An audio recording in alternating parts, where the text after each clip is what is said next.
പ്രിയപ്പെട്ടവരെ, അസ്സലാമു അലൈക്കും വറഹ്മത്തുള്ളാഹി വബറകാതുഹു. ഫിർഔനിന്റെ ധിക്കാരവും അക്രമങ്ങളും ഒക്കെ അവസാനിച്ചു അല്ലേ? ഫിർഔൻ കടലിൽ മുങ്ങി മരിച്ചു. അല്ലാഹു സുബ്ഹാനഹു വ തആല തക്കതായ ഫലമാണ്, പരിണിതിയാണ് ഫിർഔനിന് നൽകിയത്. കടൽ പിളർന്ന് അതിലെ സീനയിലേക്ക് രക്ഷപ്പെട്ട ബനു ഇസ്രായേലിനെയും കൂട്ടി മൂസാ നബി അലൈഹിസ്സലാം ഫലസ്തീൻ ലക്ഷ്യമാക്കി ഇങ്ങനെ നീങ്ങുകയാണ്. ആരാണ് മൂസ അലൈഹിസ്സലാമിൻ്റെയും ഹാറൂൻ നബിയുടെയും കൂടെ സഞ്ചരിക്കുന്നത്? ഒന്ന് ആലോചിച്ച് നോക്കൂ. ഒരുപാട് പരീക്ഷണങ്ങൾ നേരിട്ട സമയത്തും മൂസ നബിയുടെ കൂടെ കട്ടയ്ക്ക് നിന്ന, അള്ളാഹുവിൽ നിന്നുള്ള ഒരുപാട് ദൃഷ്ടാന്തങ്ങൾ നേരിട്ട് കണ്ടിട്ടുള്ള, അള്ളാഹുവിൽ സ്ട്രോങ് ആയി വിശ്വസിക്കുന്ന ബനു ഇസ്രായേലരാണല്ലേ. മൂസ നബി അലൈഹിസ്സലാം ട്രെയിൻ ചെയ്തെടുത്ത, അള്ളാഹു കടൽ പിളർത്തി സംരക്ഷിച്ചിട്ടുള്ള ആളുകളാണ്. ഇനി അങ്ങോട്ട് മൂസാ നബി അലൈഹിസ്സലാമും ഈ ഇസ്രായേൽ സന്തതികളും തമ്മിലുള്ള സംഭവങ്ങളാണ് നമ്മൾ പഠിക്കാൻ പോകുന്നത്. അവരുടെ യാത്രക്കിടയിൽ ഒരു ചെറിയൊരു സംഭവം ഉണ്ടായി. വിഗ്രഹങ്ങൾ എന്ന് കേട്ടിട്ടില്ലേ? ഐഡൽസ്, ബിംബങ്ങൾ. അപ്പോൾ അതിനെയൊക്കെ ആരാധിക്കുന്ന ഒരു കൂട്ടം ആളുകളെ ബനു ഇസ്രായേലിൽ കാണാൻ, meet ചെയ്യാനിടയായി. The children of Israel were negatively influenced by what they saw. They admired these idols. അങ്ങനെ അവർ മൂസ അലൈഹിസ്സലാമിനോട് തികച്ചും സ്ട്രെയിഞ്ച് ആയിട്ടുള്ള, വളരെ അത്ഭുതപ്പെടുത്തുന്നതായിട്ടുള്ള ഒരു ആവശ്യം ഉന്നയിച്ചു. അത് അത്ഭുതപ്പെടുത്തുന്നതാവാൻ കാരണം ബനു ഇസ്രായേലിലാണ് ഇത് ചോദിച്ചത് എന്നുള്ളത് കൂടിയായിരുന്നു. ഇവർക്ക് ദൈവങ്ങളുള്ളതുപോലെ ഞങ്ങൾക്ക് ആരാധിക്കാൻ ഒരു ദൈവത്തെ നീ ഉണ്ടാക്കിത്തരണം എന്ന്. ആലോചിച്ച് നോക്കൂ. അവർ ഈജിപ്തിൽ മൂസ അലൈഹിസ്സലാമിനോടൊപ്പം വർഷങ്ങളോളം ജീവിച്ചിട്ടുണ്ട്.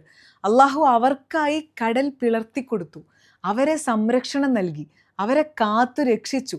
ഫിർഔനിനെയും സൈന്യത്തെയും ഒക്കെ അവൻ്റെ ശക്തി കൊണ്ട് നശിപ്പിക്കുകയും ചെയ്തു. ആർക്ക് വേണ്ടി? ബനു ഇസ്രായേലിനെ സംരക്ഷിക്കുന്നതിന് വേണ്ടി. അപ്പോഴാണ് വിഗ്രഹങ്ങൾക്ക് ചുറ്റും ഭക്തിയോടെ ഇരിക്കുകയും അവയെ ദൈവങ്ങളായി കണ്ട് ബഹുദൈവ ആരാധനയുടെ ആചാരങ്ങളൊക്കെ അനുഷ്ഠിക്കുകയും ചെയ്യുന്ന ഒരു കൂട്ടം മുശ്രിക്കുകളെ ഇവർ കാണുന്നത്. Actually Banu Israel were expected to reject them and denounce them അല്ലേ? പക്ഷേ അവരുടെ മനസ്സിന് അവിടെ ചാഞ്ചാട്ടം സംഭവിക്കുകയാണ് ചെയ്തത്. മൂസാ നബി അള്ളാഹുവിൻ്റെ കൽപ്പന പ്രകാരം അവർക്ക് അള്ളാഹുവിനെ കുറിച്ചും അള്ളാഹുവിൻ്റെ ദൃഷ്ടാന്തങ്ങളെക്കുറിച്ചുമൊക്കെ ഒരുപാട് ഓർമ്മിപ്പിച്ചു എന്നല്ല, ഓർമ്മിപ്പിച്ചുകൊണ്ടേയിരുന്നു. അറിയാതെ പോലും ഈ മാർഗത്തിൽ നിന്ന് ഡീവിയേറ്റ് ചെയ്ത് പുറത്തേക്ക് പോകരുത് എന്ന് അവരോട് പറഞ്ഞു കൊടുത്തുകൊണ്ടേയിരുന്നു. തൗഹീദിലാണ്, അള്ളാഹുവിനെ മാത്രമാണ് നമ്മൾ ആരാധിക്കേണ്ടത് എന്ന് പറഞ്ഞു കൊടുത്തു. പക്ഷെ ആ ഒരു സന്ദർഭത്തിൽ അവരുടെ ജീവിതത്തെ നിയന്ത്രിക്കാനും അവർക്കിടയിലെ തർക്കങ്ങളൊക്കെ പരിഹരിക്കാനും വേണ്ടി, അവരുടെ ആത്മീയ വഴിക്ക് വെളിച്ചം പകരാനും ഒക്കെ വേണ്ടി ഒരു കോംപ്രഹെൻസീവ് ആയിട്ടുള്ള ഡിവൈൻ ലോ, ശരിയ നൽകാൻ വേണ്ടിയിട്ട് അള്ളാഹു ഉദ്ദേശിക്കുകയാണ്. അപ്പോൾ ആ സമയത്ത് തന്നെ അതിനു വേണ്ടി തൂർ പർവ്വതത്തിൻ്റെ വലതുഭാഗത്ത് വെച്ച് നടക്കുന്ന ഒരു സോലം അപ്പോയിൻമെൻറ്റിന് വേണ്ടി ഒരുങ്ങാൻ മൂസ അലൈഹിസ്സലാമിനോട് അള്ളാഹു പറയുകയും ചെയ്തു. ഈ ബനു ഇസ്രായേലരുടെ അടുത്ത് നിന്ന് മൂസാ നബി മാറി നിൽക്കണം, അള്ളാഹുവിനെ മീറ്റ് ചെയ്യാൻ വേണ്ടി പോകണം. He was initially summoned for a period of 40 days. 40 ദിവസം ജനങ്ങളിൽ നിന്ന് മാറി ആത്മാവിനെ പ്യൂരിഫൈ ചെയ്യാനും ആരാധനയിൽ മുഴുകാനും റബ്ബ് സുബ്ഹാനഹു വ തആല മൂസാ നബിയോട് പറഞ്ഞു. മൂസാ നബി പോകുന്നതിന് മുമ്പ് എന്ത് ചെയ്തു? ജനങ്ങളുടെ കാര്യം മുഴുവനായും ആരെയായിരിക്കും ഏൽപ്പിച്ചിട്ടുണ്ടാവുക? അതെ, ഹാറൂൻ അലൈഹിസ്സലാമിനെ ഏൽപ്പിച്ചു. കുഴപ്പങ്ങളിലേക്കൊന്നും പോവാതെ ജനങ്ങളെ നല്ല നിലയിൽ ലീഡ് ചെയ്യണം എന്ന് ഹാറൂൻ നബി അലൈഹിസ്സലാമിനോട് മൂസാ നബി പറയുന്നുണ്ട്. സോ മൂസ അലൈഹിസ്സലാം ഒരു ഹിസ്റ്റോറിക് സ്പിരിച്വൽ റിട്രീറ്റിനായിട്ട് പോവുകയാണ്. ഏകാന്തവാസത്തിന്, 40 ദിവസത്തെ ആരാധനയ്ക്കും ഏകാന്തവാസത്തിനും ശേഷം അള്ളാഹുവിൽ നിന്നുള്ളത് സ്വീകരിക്കാനായി തൂർ പർവ്വതത്തിലുള്ള ഒരു ഡിസ്റ്റിങ്ക്റ്റ് സ്ഥലത്തേക്ക് മൂസാ നബി അലൈഹിസ്സലാം എത്തി. ഈ ഹിസ്റ്റോറിക് മൊമെൻറ്റിലാണ് ഒരു മീഡിയേറ്റേഴ്സും ഇല്ലാതെ അള്ളാഹു മൂസാ നബിയോട് നേരിട്ട് സംസാരിച്ചത്. അങ്ങനെയാണ് മൂസാ നബിക്ക് കലീമുള്ള എന്ന് പേര് വരുന്നത്. അവിടെ നടന്ന സംഭവങ്ങൾ വിശുദ്ധ ഖുർആനിലൂടെ റബ്ബ് സുബ്ഹാനഹു വ തആല തന്നെ നമുക്ക് പറഞ്ഞു തരുന്നുണ്ട്. നമുക്കൊന്ന് ഓതി നോക്കാം. അഊദു ബില്ലാഹി മിനശ് ശൈത്വാനിർ റജീം. ബിസ്മില്ലാഹിർ റഹ്മാനിർ റഹീം. ولما جاء موسى لميقاتنا وكلمه ربه قال رب أرني أنظر إليك قال لا تراني ولكن انظر إلى الجبل فإن استقر مكانه فسوف تراني فلما تجلى ربه للجبل جعله دكا وخر موسى صعقا فلما أفاق قال سبحانك تبت إليك وأنا أول المؤمنين. صدق الله العلي العظيم. ولما جاء موسى لميقاتنا, അള്ളാഹു സുബ്ഹാനഹു വ തആല പറയുകയാണ്, and when മൂസ അലൈഹിസ്സലാം came at our appointment. ലിമീഖാത്തിന എന്ന് പറഞ്ഞാൽ ആ അപ്പോയിൻമെൻറ്റിലേക്ക്, അള്ളാഹു വിളിച്ച ആ സ്ഥലത്തേക്ക് ഒക്കെ എത്തിയപ്പോൾ, വകല്ലമഹു റബ്ബുഹു, അങ്ങനെ റബ്ബ് അദ്ദേഹത്തോട് സംസാരിക്കുകയും ചെയ്തപ്പോൾ, ഖാല, മൂസ അലൈഹിസ്സലാം പറഞ്ഞു, റബ്ബി അരിനി, oh my lord, reveal yourself to me, അൻളുർ ഇലൈക്, ഞാൻ നിന്നെ ഒന്ന് കണ്ടുകൊള്ളട്ടെ.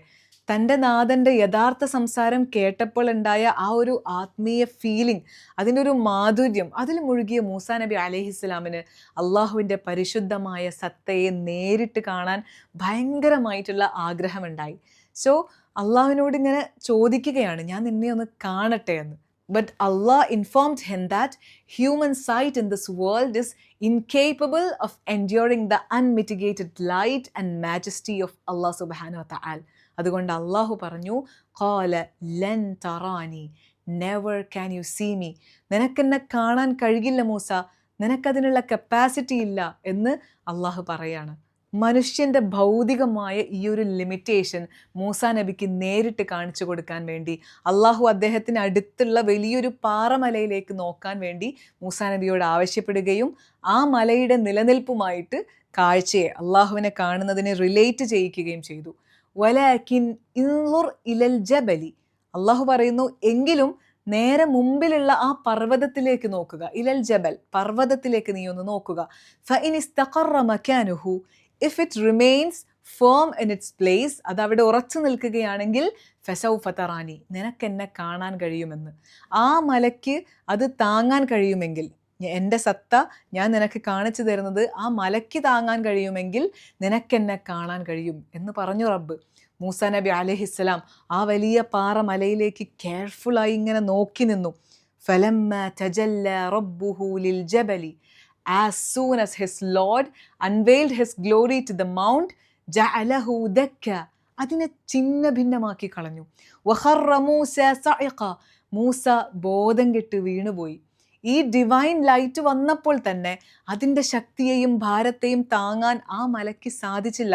അതപ്പോൾ തന്നെ തകരുകയും ചിന്ന ഭിന്നമാകുകയും പൂർണ്ണമായി ഇല്ലാതായി മണ്ണോട് മണ്ണടിയുകയും ചിതറിയ വെറും പൊടിയായി മാറുകയും ചെയ്തു. കണ്ണടച്ച് തുറക്കുന്ന വേഗത്തിൽ ഇത്രയും വലിയൊരു മല തകർന്നിങ്ങനെ തരിപ്പണമാകുന്നത് കണ്ടപ്പോൾ മൂസ അലൈഹിസ്സലാം ആ ഒരു സിറ്റുവേഷൻ്റെ ഭീകരതയിൽ വല്ലാതെ വിറച്ചുപോയി. മൂസ നബിക്ക് പെട്ടെന്ന് തന്നെ ബോധം കെട്ട് നിലത്ത് വീഴുകയാണ് ഉണ്ടായത്. ഫലമ്മ അഫാഖ, ബോധം വന്നപ്പോൾ, ഖാല, മൂസ നബി പറഞ്ഞു, സുബ്ഹാനക്, നാദ നീ എത്ര പരിശുദ്ധൻ, തുബ്തു ഇലൈക്, to you I turn in repentance, വഅന അവ്വലുൽ മുഅ്മിനീൻ, I am the foremost among those who believe.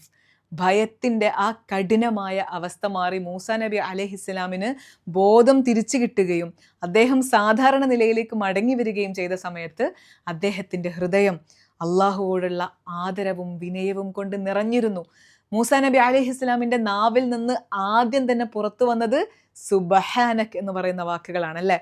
അള്ളാഹു എല്ലാവിധ കുറവുകൾക്കും അപ്പുറമാണ് എന്നും ഈ ദുനിയാവിലെ പരിമിതമായ മനുഷ്യ കണ്ണുകൾക്ക് അള്ളാഹുവിനെ പൂർണ്ണമായി കാണാനോ ഉൾക്കൊള്ളാനോ കഴിയില്ല എന്നും മൂസാ നബിക്ക് ബോധ്യമായി. അള്ളാഹുവിനെ കാണാൻ ആഗ്രഹിച്ചു എന്ന് പറയുന്നത് വലിയ തെറ്റോ പാപമോ ഒന്നും ആയിരുന്നില്ല. പക്ഷെ മനുഷ്യന് താങ്ങാൻ കഴിയാത്ത ഒന്ന് ചോദിച്ചതിന് അള്ളാഹുവിനോട് മാപ്പ് അപേക്ഷിച്ചു മൂസ. തുബ്തു ഇലൈക്, ഞാൻ എന്നോട് തൗബ ചെയ്ത് മടങ്ങുന്നു എന്നാണ് പറഞ്ഞത്. ഞാൻ വിശ്വാസികളിൽ ഒന്നാമനാകുന്നു.